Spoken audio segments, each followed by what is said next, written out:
안녕하세요. 100세 시대 건강과 재테크 연구소의 건강 멘토입니다. 여러분, 나이가 들수록 가장 무서운 게 뭔지 아십니까?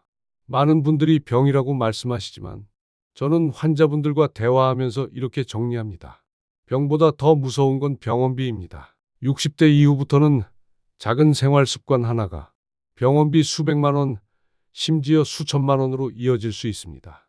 내가 조금만 더 신경 썼더라면 후회하시는 분들을 수도 없이 봤습니다. 오늘은 노인들이 반드시 피해야 할 생활 습관 5가지를 알려드리겠습니다. 이 5가지만 바로잡아도 병원비의 절반 이상을 줄일 수 있고 건강 수명을 10년 이상 연장할 수 있습니다. 오늘 제가 드리는 내용은 단순한 건강 상식이 아닙니다. 수십 년간 진료실에서 환자와 함께 울고 웃으며 쌓은 경험, 최신 의학 연구 결과, 그리고 실제 생활 속에서 바로 적용할 수 있는 실천 팁을 담았습니다. 이 영상만 제대로 보시면 앞으로 10년간 병원비를 크게 줄이고 건강한 노년을 보낼 수 있습니다. 그리고 무엇보다 가족들과 더 많은 시간을 웃으며 보낼 수 있습니다. 자, 이제 첫 번째 습관부터 시작해 보겠습니다. 첫 번째는 짜게 먹는 습관입니다. 우리나라 어르신들이 특히 좋아하시는 음식이 있습니다. 젓갈, 김치, 짭짤한 국물 음식입니다. 그런데 이런 음식은 나트륨이 지나치게 많습니다. 나이가 들수록 신장 기능은 떨어지고 혈압 조절 능력도 약해집니다. 젊었을 때처럼 소금을 많이 섭취하면 고혈압과 심장병, 뇌졸중으로 이어질 수 있습니다. 실제로 60세 이상 고혈압 환자의 대부분은 짠 음식 섭취와 깊은 관련이 있습니다. 소금은 적게 먹을수록 약이고 많이 먹을수록 독이라는 사실을 꼭 기억하세요. 두 번째는 늦은 밤 폭식입니다. 어르신들 중에는 저녁은 간단히 먹고 밤에 출출해서 먹는다고 하시는 분들이 많습니다. 하지만 늦은 밤 폭식은 위장을 크게 부담시킵니다. 역류성 식도염, 소화불량, 당뇨 악화로 이어질 수 있습니다. 특히 밤에 먹은 음식 때문에 몸이 소화하느라 바쁘면 숙면을 방해하고 아침에 더 피곤하고 무기력한 상태가 됩니다. 해결 방법은 간단합니다. 저녁 식사는 늦어도 7시 이전에 가볍고 소화 잘 되는 음식 위주로 드시고 출출할 때는 따뜻한 물이나 허브티로 달래보세요. 세 번째는 영양제 과다 복용입니다. 요즘 많은 어르신들이 영양제를 여러 종류씩 챙겨 드십니다. 멀티비타민, 오메가3 칼슘, 유산균, 홍삼, 루테인까지 식탁 위에 영양제 병이 가득한 경우가 많습니다. 그러나 필요 이상으로 많이 먹으면 약처럼 부작용이 생깁니다. 칼슘을 과다 복용하면 신장결석이 생기고 비타민 A는 간 독성을 일으킵니다. 오메가3를 과다 복용하면 출혈 위험이 커집니다. 또 여러 종류를 동시에 복용하면 서로 흡수를 방해하거나 약물과 상호작용을 일으킬 수도 있습니다. 영양제는 어디까지나 보조일 뿐입니다. 균형 잡힌 식단이 우선이고 영양제는 반드시 전문가와 상의해 꼭 필요한 것만 드시는 것이 현명합니다. 잘못된 식습관이 불러오는 결과는 무섭습니다. 김치와 찌개만 즐겨 드시던 한 환자분은 결국 고혈압과 만성 신부전으로 투석 치료를 받게 되셨습니다.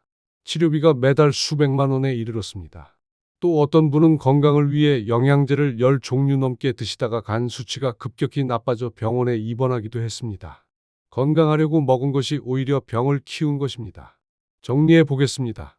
노인분들이 피해야 할 잘못된 식습관은 3가지입니다. 첫째, 짜게 먹는 습관. 둘째, 늦은 밤 폭식. 셋째, 영양제 과다 복용입니다. 반대로 실천해야 할 올바른 습관은 간단합니다.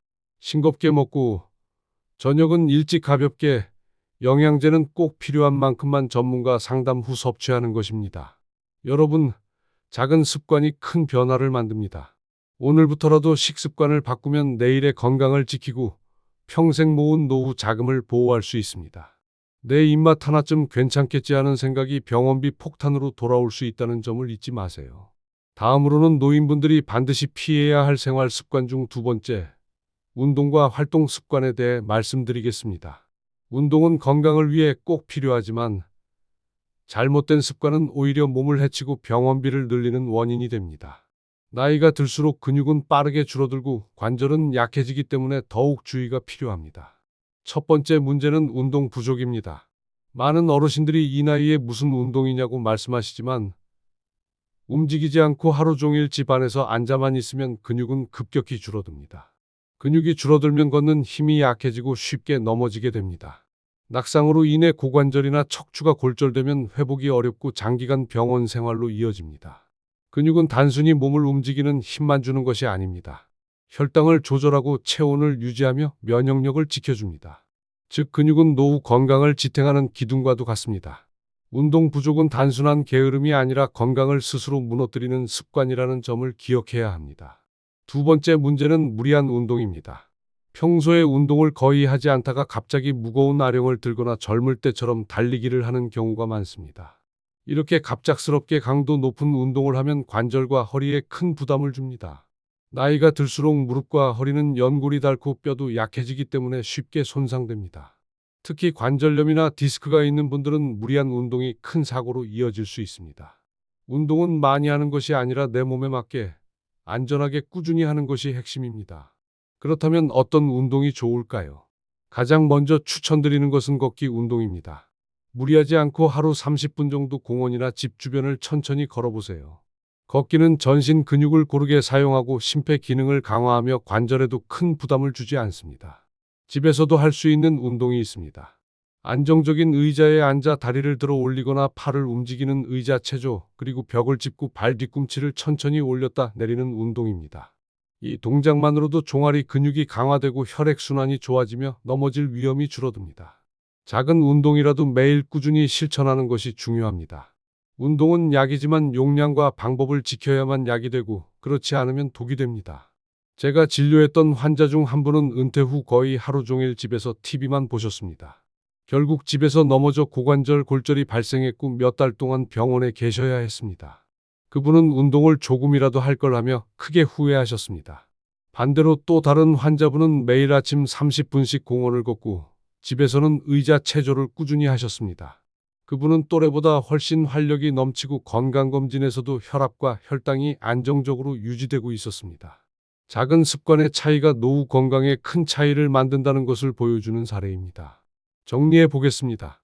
노인분들이 반드시 피해야 할 잘못된 운동 습관은 운동 부족과 무리한 운동입니다. 반대로 실천해야 할 올바른 습관은 하루 30분 가볍게 걷기, 집에서 의자 체조하기, 벽 잡고 발 뒤꿈치 들기 같은 소근육 운동입니다. 그리고 무엇보다 꾸준히 안전하게 하는 것이 핵심입니다. 운동은 선택이 아니라 필수입니다. 움직이지 않으면 근육은 빠르게 사라지고 무리하면 관절이 상합니다.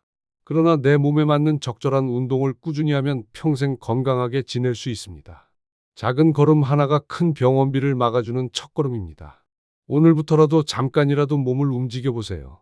그것이 여러분의 건강한 노후를 위한 최고의 투자입니다.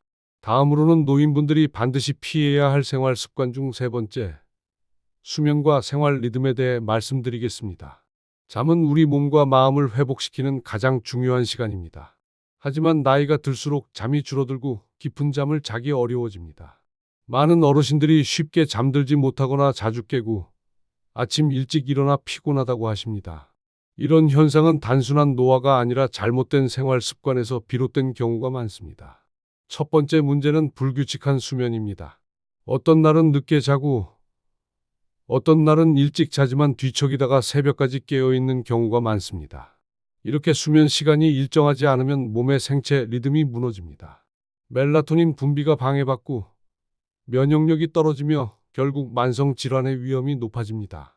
수면 부족은 단순히 피곤한 것에서 끝나지 않고 치매와 심혈관 질환의 위험을 크게 높입니다. 두 번째 문제는 과도한 낮잠입니다. 어르신들은 피곤하다는 이유로 낮에 한두 시간씩 자는 경우가 많습니다. 하지만 낮잠이 길어지면 밤에 깊은 잠을 자기 어렵습니다. 낮잠은 짧을 때 효과가 있습니다. 20분에서 30분 이내의 낮잠은 피로를 풀어주지만 길어지면 오히려 밤 수면을 망칩니다.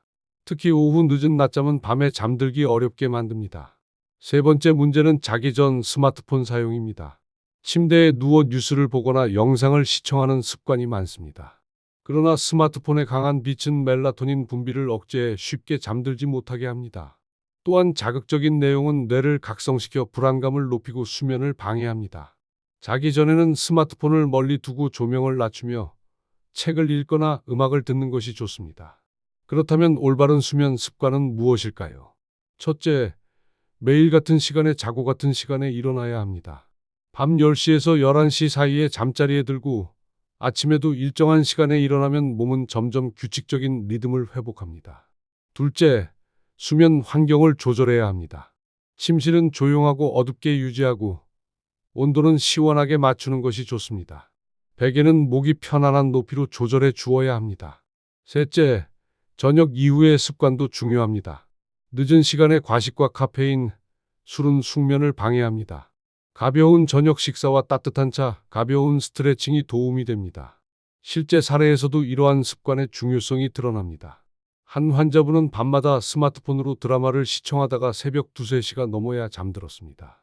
결국 혈압이 불안정해지고 기억력 감퇴 증상까지 나타났습니다.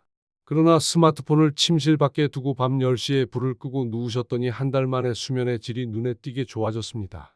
또 다른 환자분은 낮잠을 2, 3시간씩 자다 보니 밤마다 뒤척였습니다. 낮잠을 20분으로 줄이고 오후 늦게는 눕지 않도록 하자 밤에 깊은 잠을 잘 수 있었습니다. 이처럼 작은 습관의 변화가 삶의 질을 바꿔놓습니다. 정리해 보겠습니다. 노인분들이 피해야 할 잘못된 수면 습관은 불규칙한 수면, 과도한 낮잠, 자기 전 스마트폰 사용입니다. 반대로 실천해야 할 올바른 습관은 같은 시간에 자고 일어나기, 낮잠은 30분 이내로 짧게 하기, 자기 전에는 스마트폰을 멀리하고 조용한 환경을 만드는 것입니다. 잠은 단순한 휴식이 아니라 건강을 지켜주는 강력한 치료입니다. 숙면은 뇌와 몸의 회복을 돕고 치매와 심혈관 질환을 예방합니다. 오늘부터라도 수면 습관을 바로잡아 보시기 바랍니다. 밤 10시에 불을 끄고 눕는 것, 낮잠을 줄이는 것, 스마트폰을 멀리하는 것. 이 세 가지만 지켜도 여러분의 밤은 훨씬 편안해지고 아침은 상쾌해질 것입니다. 다음으로는 노인분들이 반드시 피해야 할 생활 습관 중 네 번째, 정신 건강과 사회적 습관에 대해 말씀드리겠습니다. 건강은 몸만의 문제가 아닙니다. 마음이 지치고 외로우면 뇌와 몸에도 영향을 주어 병원비로 이어질 수 있습니다. 정신 건강과 사회적 관계는 노후의 삶을 지탱하는 중요한 기둥입니다. 첫 번째 문제는 외로움입니다. 퇴직을 하고 자녀가 독립하고 친구들을 자주 만나기 어려워지면서 혼자 지내는 시간이 늘어납니다. 하지만 외로움은 단순한 감정이 아닙니다. 외로움이 지속되면 뇌 기능이 약해지고 기억력이 떨어지며 치매 위험이 높아집니다. 또한 우울증과 불안으로 이어지고 면역력까지 떨어뜨립니다. 따라서 혼자 있는 시간이 많아질수록 의도적으로 사람을 만나고 대화를 나누는 것이 필요합니다. 두 번째는 술과 담배입니다. 나이 들어 즐길 거라며 술과 담배를 놓지 못하는 분들이 계십니다. 하지만 담배는 폐뿐 아니라 혈관을 손상시키고 술은 간을 해치며 혈압과 치매 위험을 높입니다. 특히 노인은 해독 능력이 약해져 적은 양도 큰 피해를 줍니다. 술과 담배를 끊는 것이 병원비를 줄이는 가장 빠른 방법입니다. 세 번째는 소극적인 생활 습관입니다. 혼자 TV만 보며 시간을 보내는 것은 뇌를 자극하지 못하고 외로움을 더 깊게 만듭니다. 반대로 친구와 차를 마시고 가족과 식사를 하고 손주와 영상 통화를 하는 것은 뇌를 자극하고 정서적 안정감을 줍니다. 대화와 교류는 기억력을 유지시키고 스트레스를 줄이며 면역력을 높여줍니다.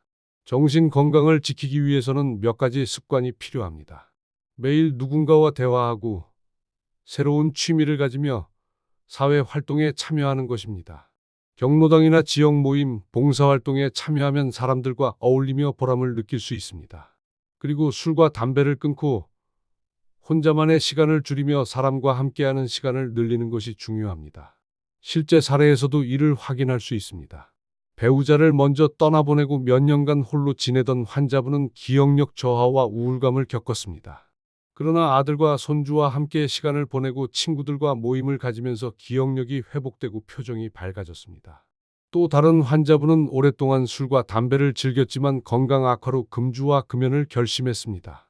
이후 가벼운 등산 모임에 참여하면서 건강이 좋아지고 삶이 더 즐거워졌다고 말씀하셨습니다. 정리해 보겠습니다. 노인분들이 피해야 할 잘못된 습관은 외로움, 술과 담배, 그리고 소극적인 생활입니다. 반대로 실천해야 할 올바른 습관은 매일 대화하기, 취미 활동 가지기, 사회 모임 참여하기, 술과 담배 끊기입니다. 정신 건강은 신체 건강으로 이어집니다. 마음을 돌보는 것이 치매와 우울증을 막고 병원비를 줄이는 가장 확실한 방법입니다. 오늘부터라도 사람을 만나고 대화하는 시간을 늘려보시기 바랍니다. 작은 대화 한마디가 뇌를 자극하고 마음을 따뜻하게 합니다. 외로움을 줄이는 것이 건강한 노후를 만드는 길입니다. 다음으로는 노인분들이 반드시 피해야 할 생활 습관 중 5번째, 병원과 약 사용 습관에 대해 말씀드리겠습니다. 나이가 들수록 병원과 약은 더 가까워집니다. 하지만 어떻게 대하느냐에 따라 병원비가 폭탄처럼 늘어나기도 하고 오히려 건강을 지키며 병원비를 줄일 수도 있습니다. 첫 번째 잘못된 습관은 건강검진을 무시하는 것입니다. 몸이 불편하지 않으니 괜찮다고 생각하며 안내장을 무시하는 경우가 많습니다. 그러나 건강검진은 병이 생긴 후 치료하기 위한 것이 아니라 병이 되기 전에 미리 막기 위한 것입니다. 고혈압, 당뇨, 고지혈증 같은 만성질환은 초기에는 증상이 거의 없습니다. 검진을 받지 않으면 병이 깊어질 때까지 알지 못하고 결국 큰 병원비로 이어집니다. 반대로 정기적으로 검진을 받으면 조기에 발견해 간단히 관리할 수 있습니다. 검진을 피하는 습관은 병원비 폭탄으로 가는 지름길입니다. 두 번째 문제는 약을 남용하는 습관입니다. 병원에서 처방받은 약뿐만 아니라 지인에게 권유받은 약, 인터넷에서 본 민간요법까지 무분별하게 드시는 경우가 많습니다. 또 남은 약을 모아 두었다가 임의로 복용하는 경우도 있습니다. 하지만 약은 반드시 용량과 기간을 지켜야 하며 의사의 처방 없이 함부로 복용하면 간과 신장에 큰 부담을 줍니다. 특히 노인은 해독 능력이 떨어져 부작용이 쉽게 나타납니다.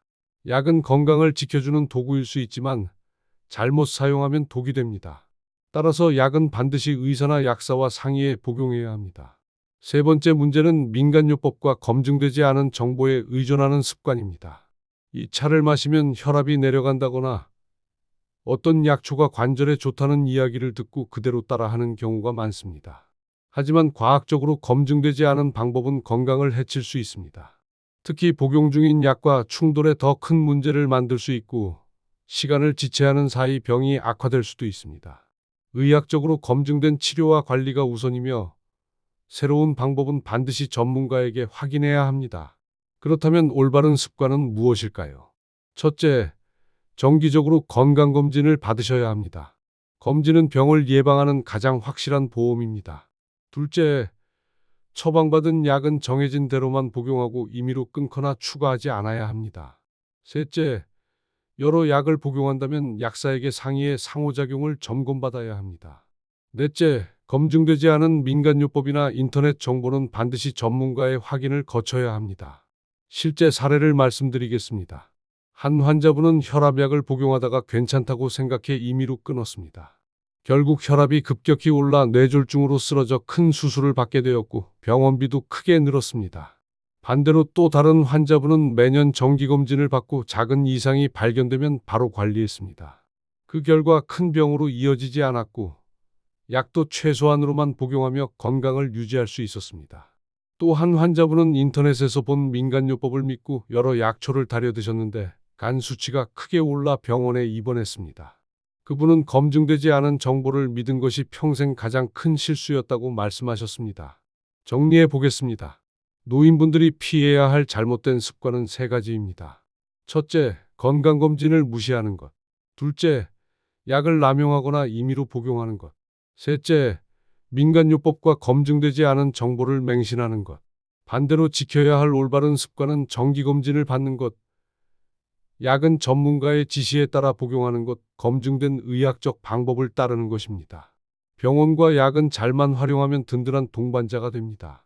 하지만 잘못 사용하면 평생 모은 노후 자산을 병원비로 잃게 만들 수도 있습니다. 오늘부터라도 병원과 약을 올바르게 대하시기 바랍니다.